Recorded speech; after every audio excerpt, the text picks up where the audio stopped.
Forgive me for my unclarity, this is a rather spontaneous question.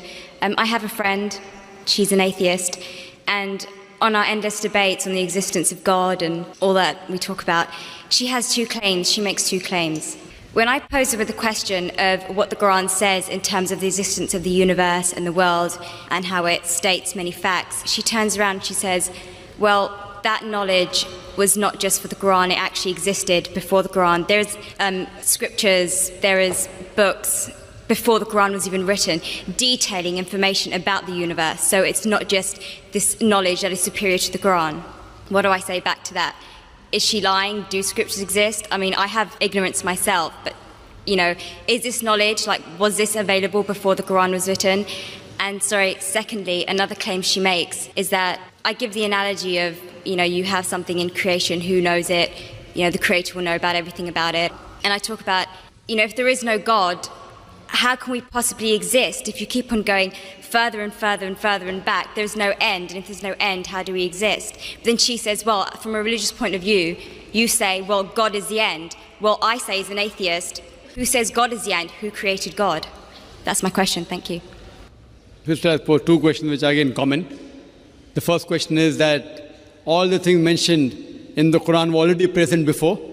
So what's new? It's present in other scriptures and other books, etc. That's the first question. The second question is, who created God? As far as the first question is concerned, I do agree that certain things were present in time before the Quran, but they were not called as established facts.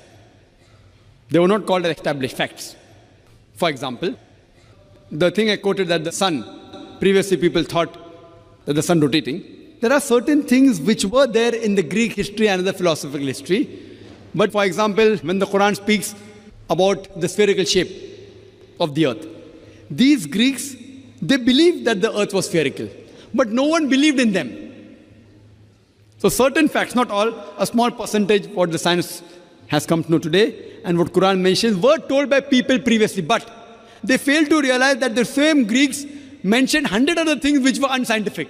The same Greek even mentioned that the earth was center of the universe, which is totally wrong. So imagine if 100 points are mentioned and Muhammad Sallallahu Alaihi Wasallam picks up one which is correct. That's also not possible. So I do agree with you, sister, that certain things were mentioned before science established as a fact today. But these things weren't established that time. And to say that out of the 100 false things they mentioned, if one thing is right, to pick up the one correct thing is again also not possible. Once it's possible, but not thousands of times, sister. Because only a person who is, even a scientist cannot do that. Only the Creator himself can do, and that's Allah subhanahu wa ta'ala. So I do agree with you, but that portion which has been mentioned earlier in earlier scriptures and other philosophical books is a small portion, but that too, along with that portion, there are other things which aren't scientific mixed with that. Coming to the second part of the question, that who created God? Normally people in Dawah, they used a false strategy of logic, which tips itself. Most of the people, when they try to prove the existence of Allah subhanahu wa ta'ala, they say that everything has a creator. For example, who created this book? How did the book come into existence? Somebody created it. Who created it? And they go back. Where did you come into existence? Who created you? Your father. Who created your father? The grandfather. And then goes to God. Who created this microphone? Created the factory. Who created the factory? And then they try and prove who created the sun? God. Who created the moon? So based on this, they try and prove that everything has a creator, which according to me is a wrong logic. In my strategy, what I spoke today, I never said everything has a creator. That is the atheist who told me that the first person who will tell about the mechanism of this thing is the creator. I never said that. I say every created thing has a creator. But by definition, Almighty God is uncreated. It is like there's a person, suppose my friend, he comes and tells me that my brother John was admitted in the hospital. He gave birth to a baby. Was it a girl or a boy? Can you guess, sister? Was it a girl or a boy?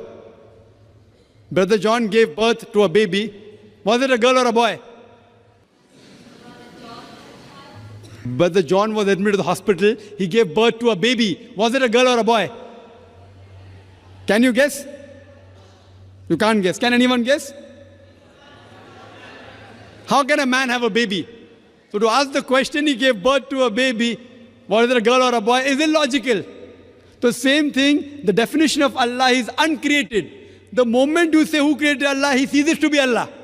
Therefore, the definition of God is uncreated. Therefore, Almighty God has got no creator if He is a true Almighty God. Hope that answers the question.